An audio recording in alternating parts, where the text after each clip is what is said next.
Okay, so I was gonna make a video here on how to do some basic, or I guess full maintenance on a DSR Plus. This belongs to Joe. I think his last name is Wynn.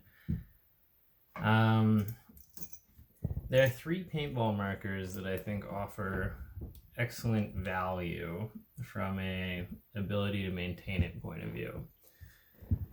And from most expensive to least expensive, I think they go the Planet Eclipse CS series, then the Dye M series, and then the DSR series.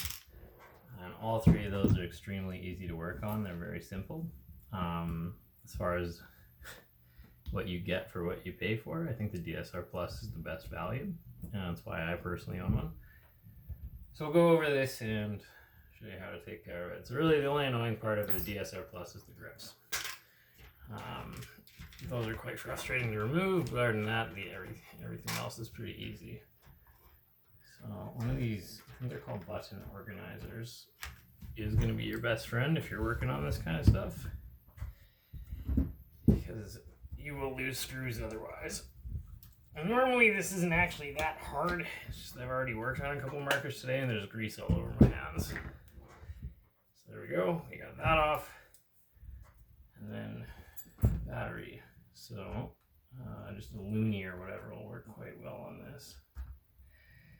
However, I'm not using a Looney. Just pops off. First thing I do with every marker I work on, throw the battery in the garbage. This one's quite dirty on the inside, so there's that. Starting off with the easiest, we'll take the bolt out and completely disassemble it.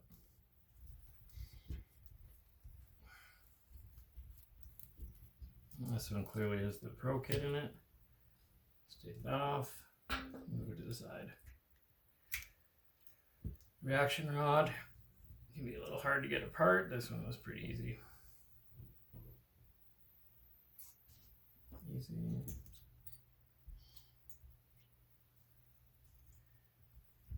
There we go. Take the can out. Reaction rod slides out. Bolt, you just push it out backwards. We can completely disassemble the firing assembly at this point. We'll clean off all the old grease.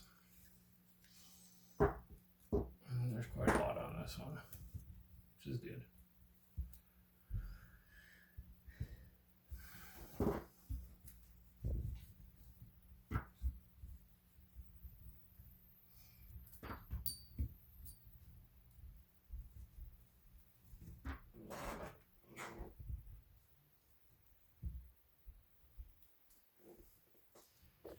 Now, generally speaking, when a marker comes to me for work, I make the assumption that the owner probably isn't going to maintain it necessarily at the most desirable schedule. So I have a tendency to over-grease them. Because ultimately, over-greasing is going to be better than under-greasing. So, just over-greasing. A lot of people just do the specific O-rings, but if you think about it, there's 120 psi going through this thing every time it's shot. It is going to blow the grease around, so I just put on extra because then it's absolutely going to get everywhere. On the firing can, why not? There's no harm to that. So because I work on enough markers, it would be too expensive for me to actually go buy dye slick lube and all that. So for many years, Dow 33 was the standard formula or recommended grease or whatever. But if you take a look at Mac Devs or new dye markers, the lube is significantly thinner than Dow 33, or at least Dow 33 medium, which is typically what is used. So what I do is I have a thing of Dow 33 medium and a thing of Dow 33 light, and I just mix them together. And it seems to work very well. There we go. We already have the firing assembly put together. Or sorry, I mean, not put together. Greased. So it goes in. Perfect. Reaction rod.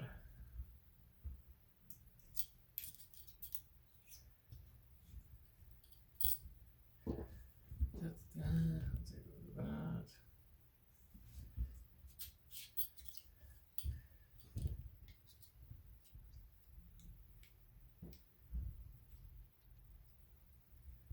Get that put together. This part can be a little tricky to get assembled. It'll be covered in grease. So it doesn't actually need to be all that tight.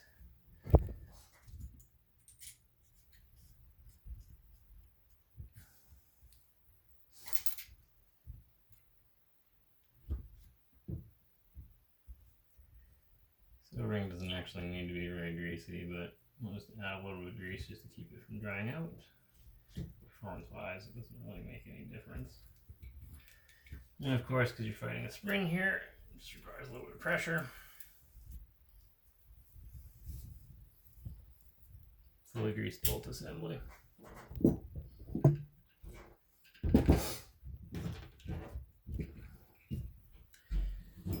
Next, we'll take apart the regulator, which again is very simple to do.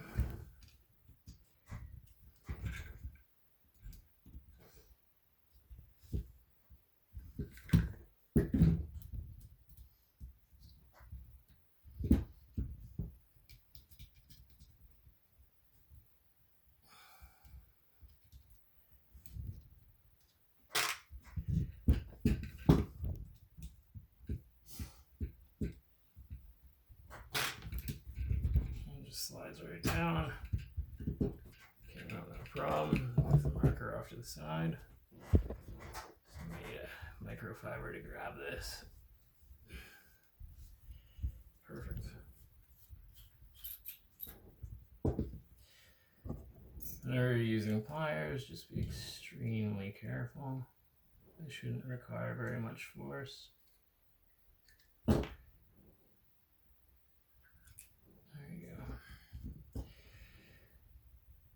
This part can be a little tricky to get out. I find it easiest to just push it through.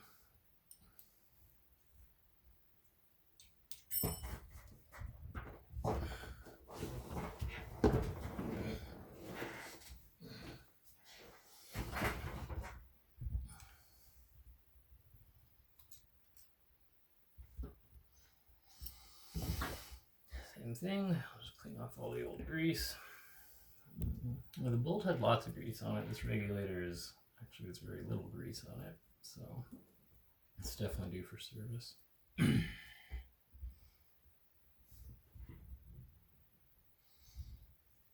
Same thing. I know the grease is going to get blown around, so I put on everything. A lot of people wouldn't necessarily grease a spring, but I know that people don't necessarily take care of the regulators as often as they should, so if I over grease it, it'll be fine. The gun will eventually blow out the extra grease, which is a better scenario than it not having any grease at all, running dry. Even if it does run dry, you only have to replace the O-rings. They're so easy to deal with. Yeah, there we go. Put that in. Put the spring in. This part, I want to keep that reg seat dry. There's not really a good way to get it in, so you just wipe it off afterwards.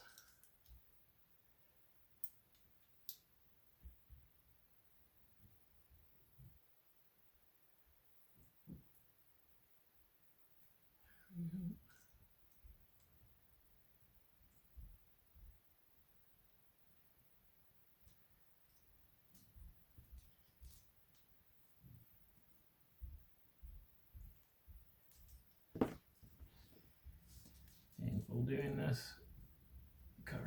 piece. Part of the thing I do is I like to move it all the way through.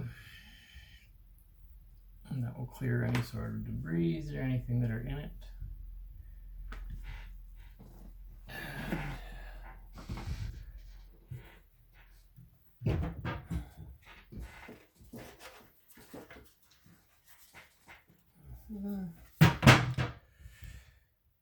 Just make sure that rag seat is dry.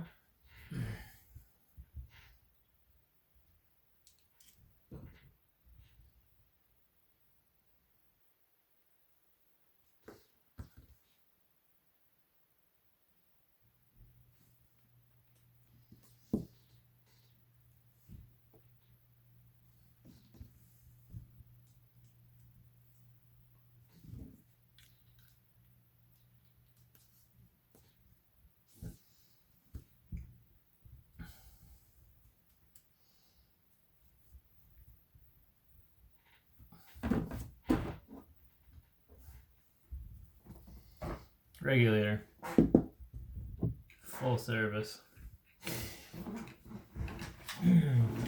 This is a helpful trick. Pretty much everybody has an extra rotor laying around.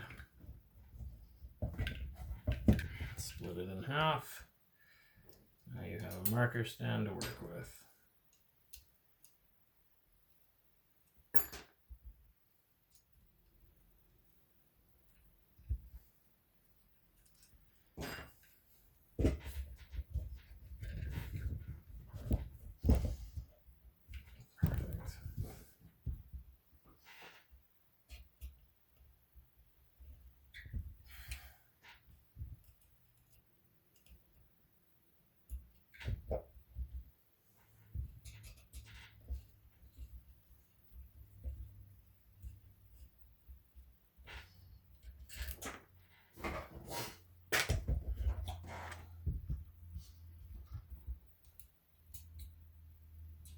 And these screws are how you detach the frame.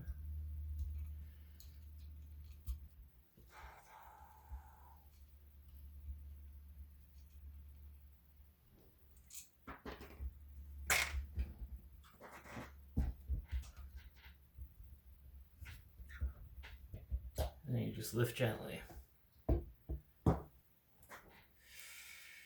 All right. So interesting thing here, the IM kit was installed a little differently than it normally is. Not that it really matters. So since we're going to be working on the solenoid spool, I would suggest removing the solenoid. I believe the solenoid has been replaced because this wire is unusually long. But it's this is a genuine replacement part, like it's a SVM solenoid pilot, so it doesn't matter that it's been replaced, it's replaced with the right thing. I think I actually know the history of this marker, and it came out of the box needing a solenoid anyways, which is no fault of the original user. It's just, you know, not everything leaves the factory in perfect condition every time, so no big deal. What I will tell you that I love about this versus some other markers, this is not proprietary product to Dye.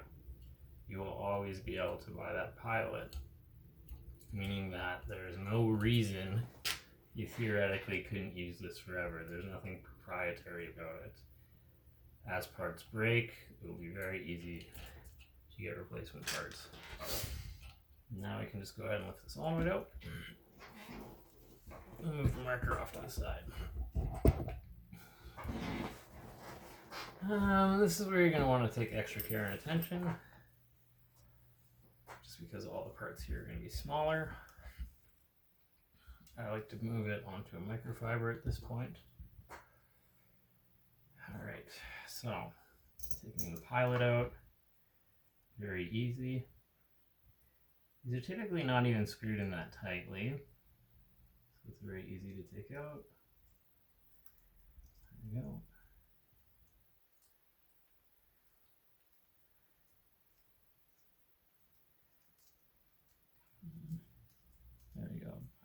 removed. Put that off the side.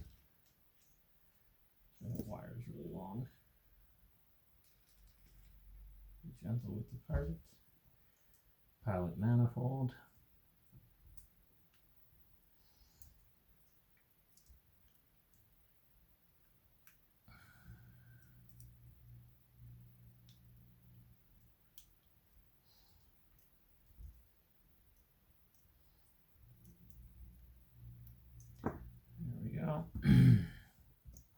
This part you want to be kind of careful, so there's this little wedge here.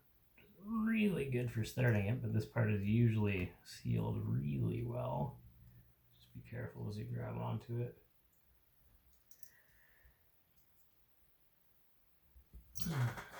There's my smallest screwdriver.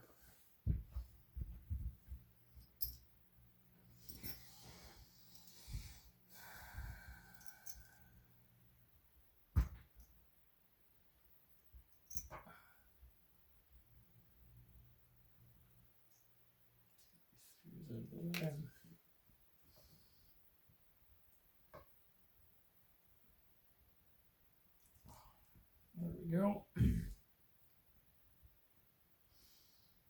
Move that out of the way very carefully. At this point, you're wanting to be extremely careful. Use an extremely small screwdriver. I find if you buy a screwdriver set meant for either glasses or watch repair, they're usually the right sizes. I just want to very extremely carefully push out the spool. There we go. So this one's quite dry. There's pretty much nothing on it. Not good. Good and greasy. So on this one, because people are unlikely to actually pull these out, I will put on lots of grease and work it in quite deep.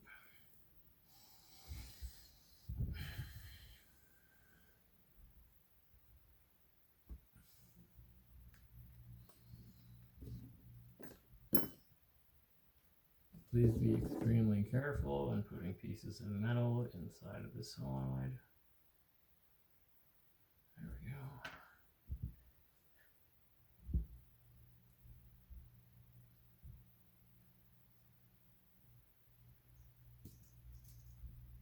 Very gently push it in.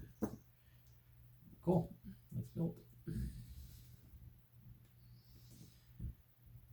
Manifold, greasing. So what's cool about this is there's like a notch in it. I don't know if you can see it right there. Because this can be installed upside down, you want to just make sure they match up.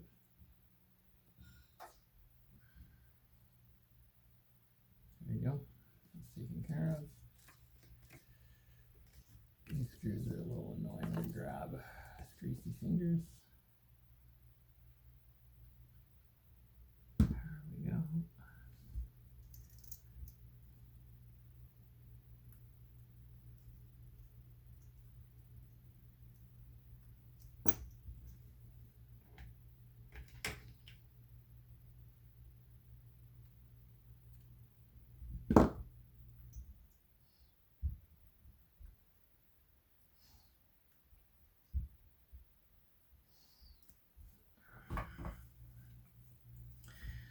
It's important to use the right size of screwdriver to do these up.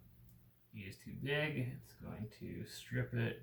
I don't even know if there's a smaller screwdriver than this. And just get it nice and tight.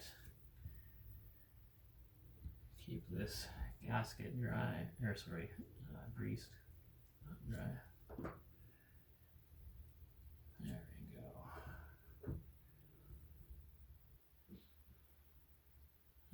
That's perfect. Solenoid pilot. So this will only go on the correct way. Get some grease on that. Perfect. Oh, come on. It's the wrong screwdriver.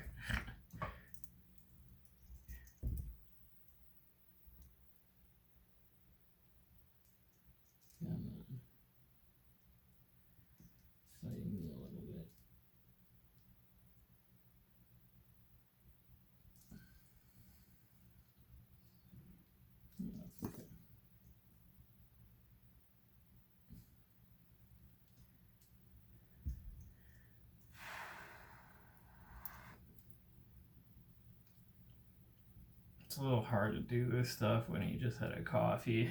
Fine motor skills are a little shaky.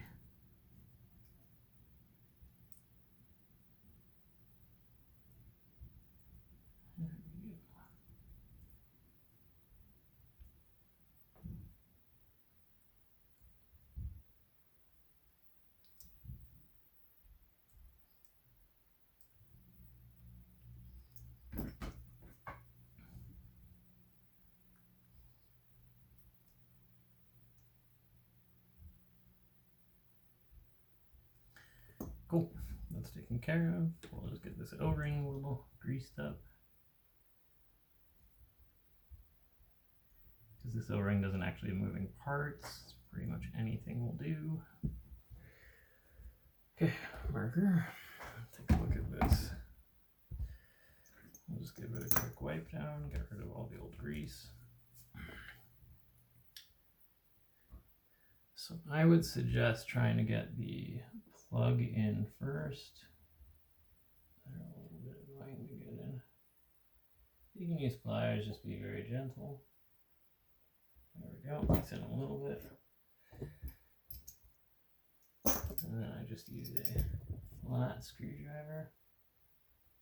Come on, there we go, clipped in. Alright, so normally on an IM'd kit DSR, there's a post there and a post there instead of these screws. It doesn't actually matter that they're not there. It's interesting because they say like you don't actually need to screw down the solenoid. It'll just stay in place from the sandwiching of the frame and the body. On my personal DSR, I also don't do that. I figure it only takes 2 seconds to put in a screw. It's pretty cheap insurance. It's realistically, you know, you're in a tournament, you get a leak from your solenoid, what are you going to do about it? Probably nothing. So why not just put in the screws?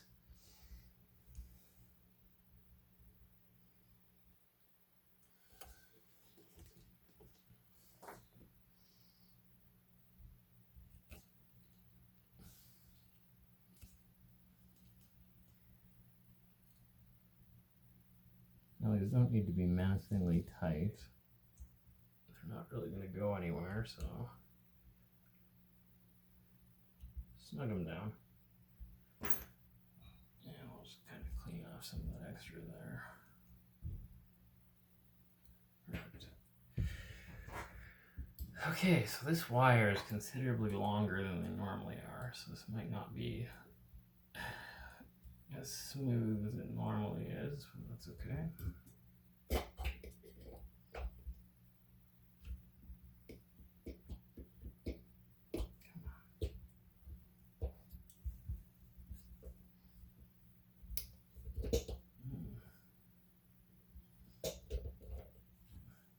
You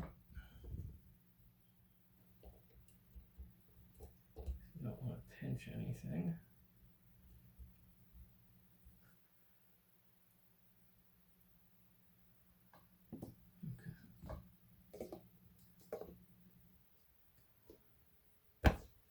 Perfect. So that was actually quite a lot easier than I was expecting. So one of the common problems with the DSR is if this screw gets loose at all, it will do all sorts of weird stuff and it will not work at all. You'll think you have all sorts of big issues, but all it is the screw is loose. Problem with it is it's also a very soft screw, so it's easy to strip. So what I do, make sure it's purple, not red. I put a dab of low strength Loctite on it. Just a tiny bit. So we just need it in there. We need to make sure it's not going to come loose. We also don't want to put it in the marker so hard that it strips. There's quite a lot of markers that I get. People assembled them so insanely tight that you have to use drills to extract the screws.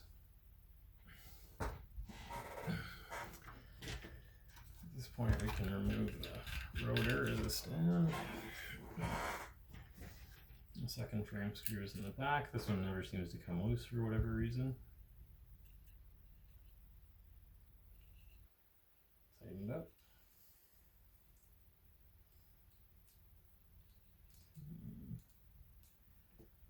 Snug.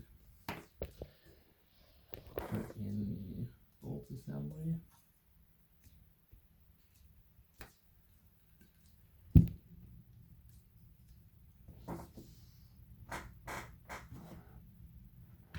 Put in the regulator.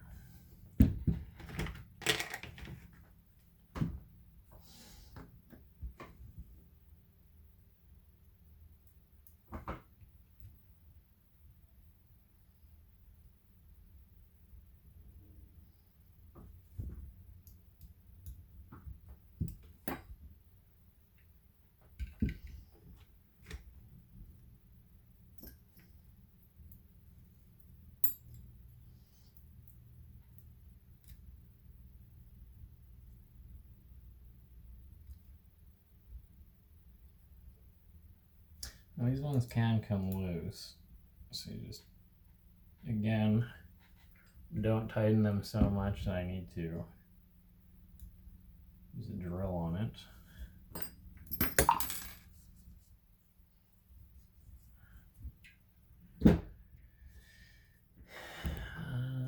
Right.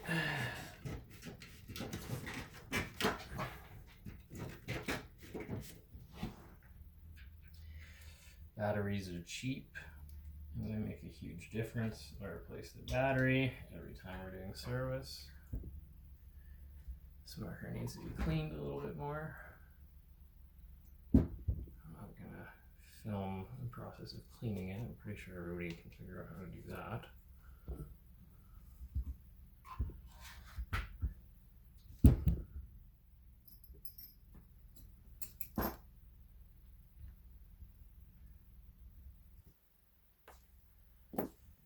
Batteries in.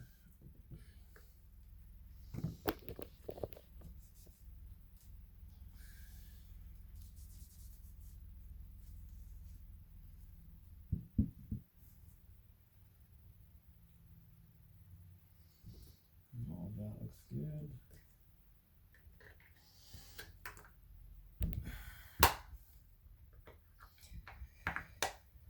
Again, the most annoying part of the DSR is the grips. If your hands aren't greasy, they're not that bad. So I like to get them on, and there's a little hole. I slide them in. Maybe a smaller one.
That would consist of, in the manual, Dye's basic and advanced maintenance on the DSR. Effectively, this is good to go for quite a long time now. Bolt greasing, I would suggest doing quite regularly. Regulators twice a year or something like that. It's fairly simple.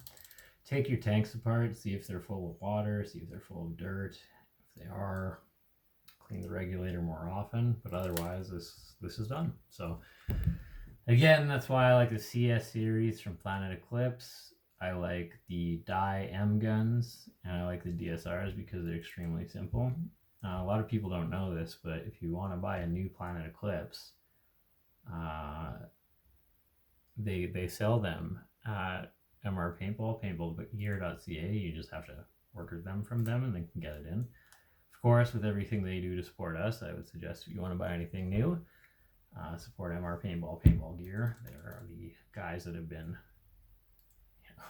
pushing the lifeblood into this industry in this region. So support them if you can. I understand not everybody can buy new stuff. It's quite a lot more expensive, but if you are in the market for new stuff, that's who you should be buying from. If you have any questions, send me a message, and I'm always happy to help.